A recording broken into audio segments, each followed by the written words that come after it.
friends, welcome back to Simply Home and Harvest. I'm Jen, and today we are going to give you a little bit update on our chickens. Also, we're going to make some delicious blueberry jam that we're going to can. But first, we're going to check out and see how our chickens are doing. Now, when I set up to do this video, it was clear and not raining, but now the chickens are free ranging and it is starting to rain. Hopefully we'll be able to give them a snack. I do want to take a minute to tell you about GrubTerra black soldier fly larva. Now, GrubTerra reached out to me and wanted to know if I would review their product. They've also given us a code that I'm going to pop up on the screen, SHH10, and that will give you 10% off their entire website. What I really love about GrubTerra so far, I haven't given it to the chickens to let them try out the treat yet, but what I love about it are the good quality ingredients that are in the product.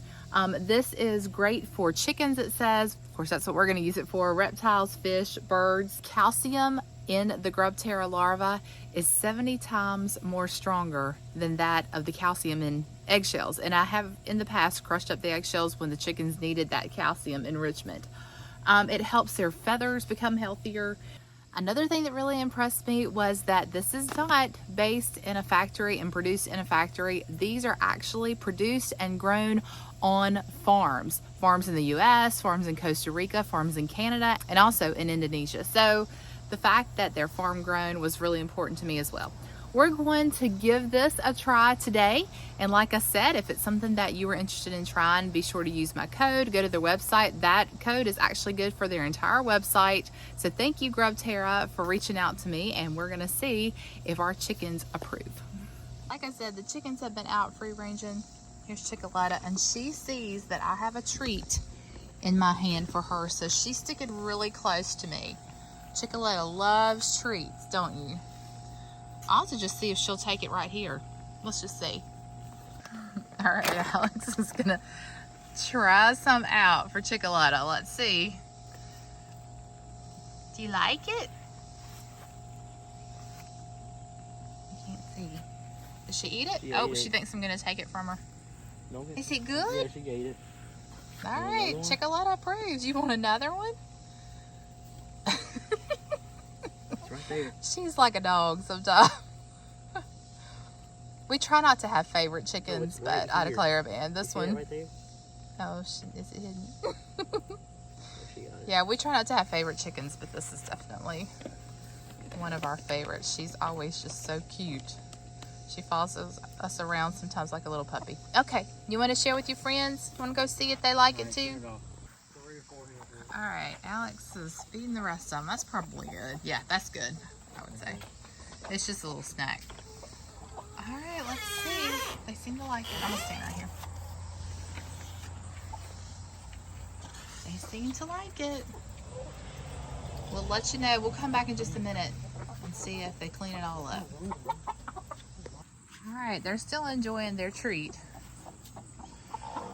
I wanted to tell you though that we have had issues with broodiness again. These two ladies, our two black Australorps, have really tried our patience. Yes, girl, I'm talking about you.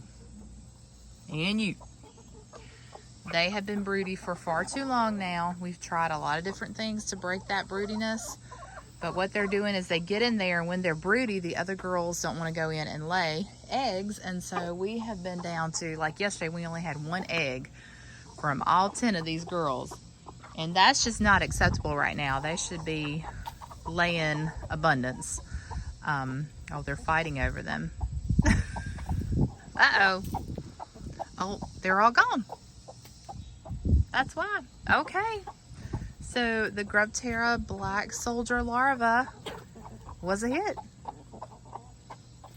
I wanted to show y'all a feature that Tim put in, and this has made things a lot easier when giving water to the chickens. Now things are kind of need to be cleaned up a little bit, but you see our water. I've showed you this in the past. If you'd like to see a complete video on how we built the coop, how we built the run, how we feed and water our chickens, I will pop that down in the description box below.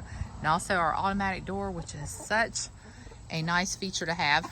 But it was getting kind of difficult. We would have to unhook the bucket and fill it up quite often. So Tim installed a line, I don't know if you can see it, I might have to go inside and show you. But he installed a line that connects to the outside. So now we just come out here every morning or a couple mornings a week. And I can't do it with one hand.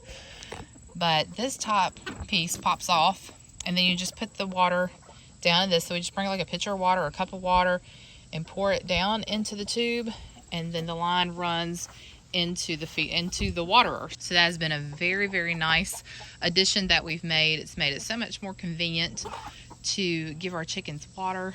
Now maybe one day we'll do something with the feed, but the feed doesn't run out quite as much as the water. And one reason is because these girls are eating good this summer. They get scraps from the kitchen, and they get lots of veggie scraps. You can see watermelon rinds in here. You can see cucumber rinds. They're not behaving right now. I might have to turn the camera off and start momming them. They are fighting with each other. That's what happens when we give them a treat.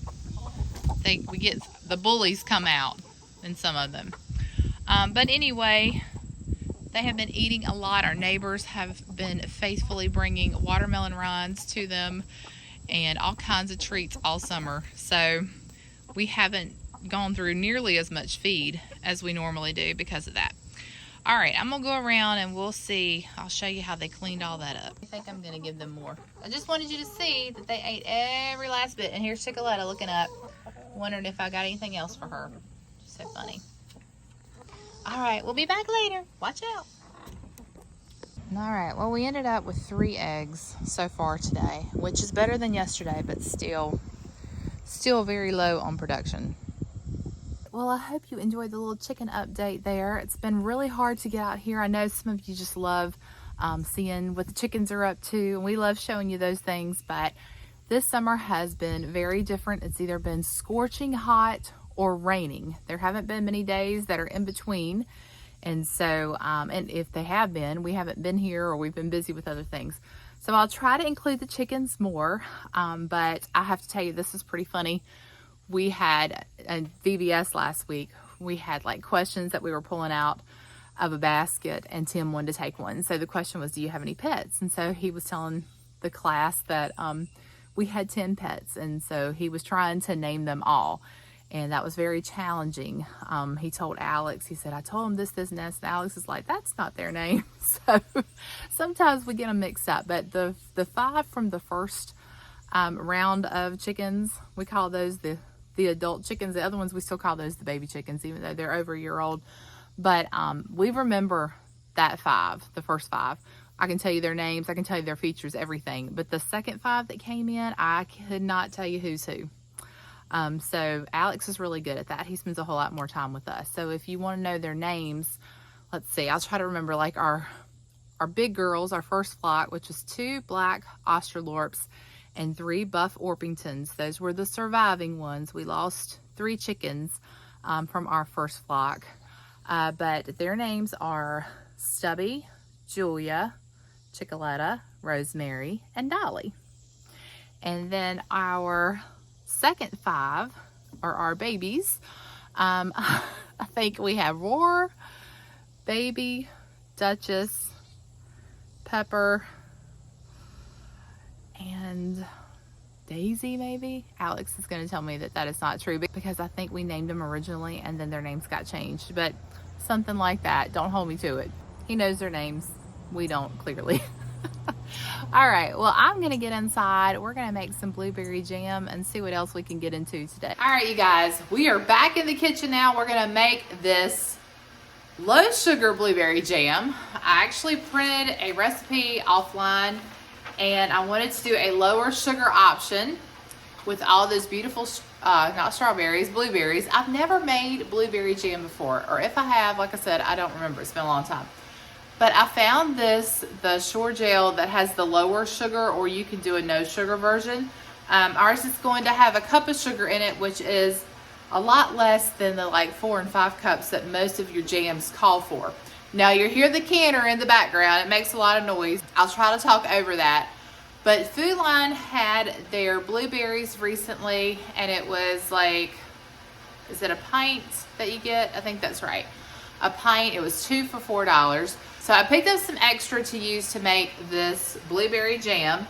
I've got my jars already washed. We're gonna use some half pint jars for it.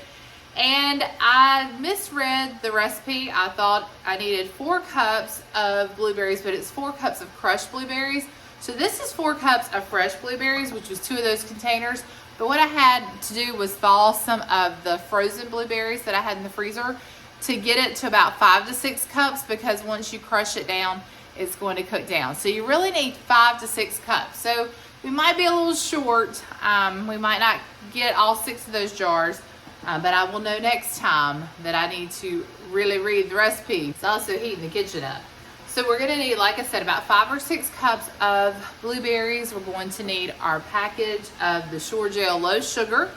We're going to need a cup of sugar, 1 cup of apple juice, and 2 tablespoons of lemon juice. What I'm gonna do is, I've already got my pot here. I'm going to crush the blueberries first, and it suggested to do it like 1 layer at a time. So I'm going to take the masher and we're going to go ahead and crush those down. That should enable them to cook a lot faster. Also, it will extract the juice out of the blueberries as well. So let me grab that lemon juice. Now, I'm not sure which one of these tools are going to work better. This is like a potato masher. This is one of those mix and chop tools from Pampered Chef. So we'll try both and see which one we like the best. Actually, they're both from Pampered Chef, I just realized.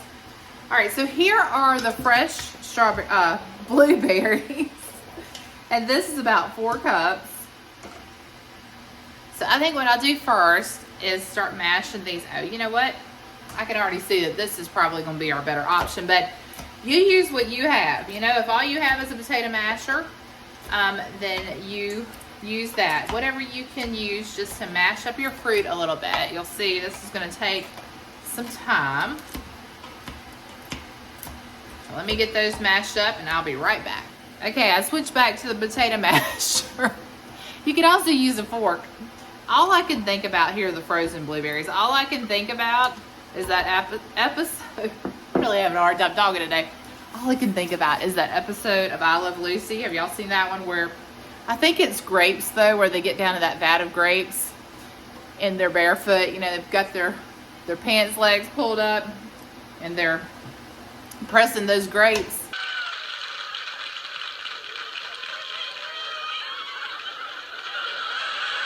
And then it kind of gets out of hand. But anyway, that's what I feel like. It'd be a whole lot easier if I just climb over in this pot and mash these things. But gosh, might not taste as good. You know, that don't sound too appetizing, does it? So, you gotta use a little elbow grease on this one. But it's looking pretty good. Y'all see that? It's getting there. And because I don't remember making this before, I'm pretty sure I have not, because I think I would remember this part. I'm not sure if we need to like completely mash these, you know, obliterate them, or if they can still have some chunks in them, it'll cook down. I don't know. So I'm gonna do the best I can, and then we'll learn for next time. My notes don't tell me anything. It just says crush them until you get approximately 4 cups. So I'm not going to measure it back out. We're just going to hope that's close to 4 cups, because I don't have any more blueberries, so it's going to have to be. All right, now that we've got our approximately 4 cups of crushed blueberries, I'm going to start adding the rest of our ingredients. Now the recipe says we could use apple juice, orange juice, cranberry juice, or grape juice. We have apple juice here, so that's what we're going to use. So we're going to go in with a cup of apple juice. It's going to give you some additional sweetness there. Next, we're going to add 1 cup of sugar. Do not, if a recipe, a jam recipe or a jelly recipe tells you a specific amount of sugar, do not adjust that unless the recipe tells you to, because it can definitely throw off your recipe as far as like the thickness of what you're cooking. I've learned that the hard way also. All right, we've got our sugar, we've got our blueberries, our apple juice. Now we're going to use our packet here, the whole thing right in there. Now we're going to add 2 tablespoons of lemon juice. And y'all, I've already goofed. When I read the recipe, I saw sugar and I didn't realize it was talking about the no sugar packet here. We were supposed to hold off on adding the 1 cup of sugar until we had brought this up to a boil. But it's in there now. I pretty much can't get it out. So hopefully that won't affect the overall recipe. If it does, you can learn from my mistake. All right, we're gonna give all this a good stir until that pectin is mixed completely in. Then we're gonna get this over on the burner and we want this to start boiling. So we're gonna get it heated up to a hard boil. And then at that point, we were supposed to add our sugar and return it to a boil and then boil for 3 minutes. So, I don't know, y'all. I'm just gonna get it to a hard boil and let it boil like that for 3 minutes. We're gonna get it over here on this back burner. Turn this up. And once it starts boiling, I'll show you, but I think this has already started boiling and it's way ahead. So I'm gonna have to turn this one off, which is okay, because it shouldn't take it as long now to bring it back up to boiling when we need to process our jars, but we're a little ways away from that point. So let's get this boiling and I'll bring you back. I know this is kind of a crazy angle, but we've got it to a hard boil now. So pretend like this is the part where you add your sugar in, and then that would cool it down a little bit. Then you would have to get it to come back up to a full rolling boil. So we're gonna pretend like we've already done all that. We brought it back up to a full rolling boil, and now we're going to just stir it constantly for 3 minutes. I just so happen to have something in the oven that's gonna be done in 3 minutes. So I'm gonna go by the timer that's already set for me. And I'm just gonna do this just like if we were making candy. And you would have to stir it constantly. Turn it down a little bit. As long as it's rolling, which it is, it should be fine. I don't want it to splash up on me and burn my fingers. All right, so I'll bring you back at the end of that 3 minutes. All right, our 3 minutes are up. So I'm gonna turn the heat off and we're going to remove this off the heat. I'll let it sit for just a second and then we're going to skim off the foam that is on top. There really isn't a lot of it, but I'm gonna let it completely stop boiling before we do that process. All right, so it really wasn't thickening up like I wanted it to. So I added a little bit of cornstarch to mine and put it back on the heat for a little bit longer. It's starting to thicken up a little, but I don't want to keep heating it because it's going to reduce the amount by so much. So I'm not sure if it's because of the low sugar pectin that we're using that's causing it maybe not to thicken up as quickly. We're going to keep moving forward and hope for the best. All right, we're going to fill our jars. I've already heated them and made sure they were nice and clean. And now we're going to fill them up to about 1/4 inch of headspace. And that's about to the top, I think. Let's see. Oh, yeah. I can see that blueberries are a little messier.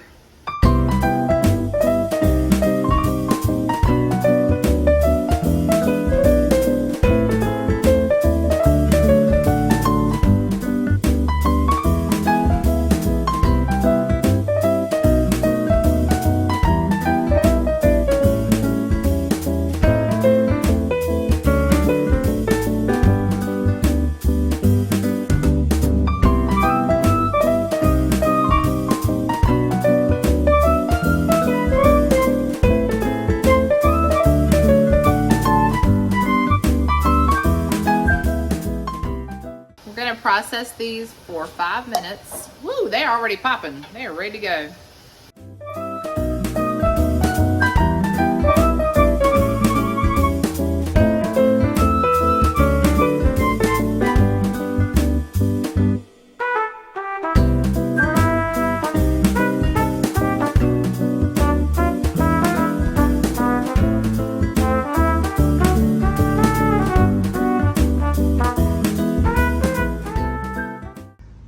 Guys, so we got us some biscuits here that we had left from breakfast this morning, and we had not quite enough to fill this jar, so we're going to use this as our sample jar and then we'll have it with breakfast.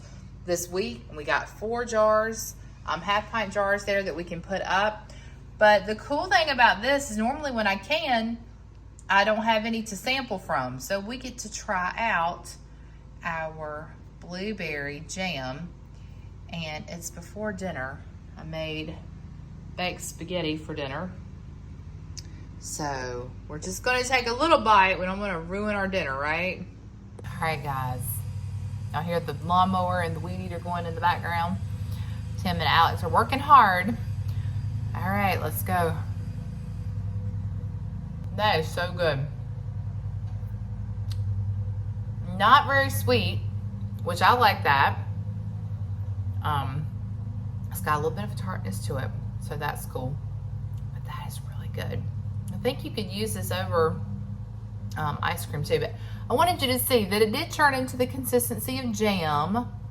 See, it's not runny or anything, and that was good. So as it cooled, you know, it got to be set and more like jam. So that's a good thing. All right, we'll give this one a try. Very easy. And if you like this low sugar option, you can totally do it that way. If you want all the sugar, you can use the other kind of pectin, and you can probably follow the recipe on the back of that pectin box. All right, guys, well, I'm going to get off here. I'm probably gonna find someone else that wants to share the rest of this biscuit since we've got dinner to get into tonight. But thank you so much for watching. Thank you for being here. I hope you enjoyed today's video. Also, don't forget that GrubTerra code. I will leave it in the link below. If you want to get some of those snacks for your chickens, you might want to check that code out. They'll give you 10% off. It's always fun to visit with the chickens. You never know what they're going to do. You never know what you're going to get. All right, well, I'll be back with more from our kitchen, from our garden, from our home in the next one. So until then, remember to live simply, use what you have, enjoy the moments you've been given, and I will see you all in the next one. And I'm going to take one more bite. I may just have to ruin dinner. So good.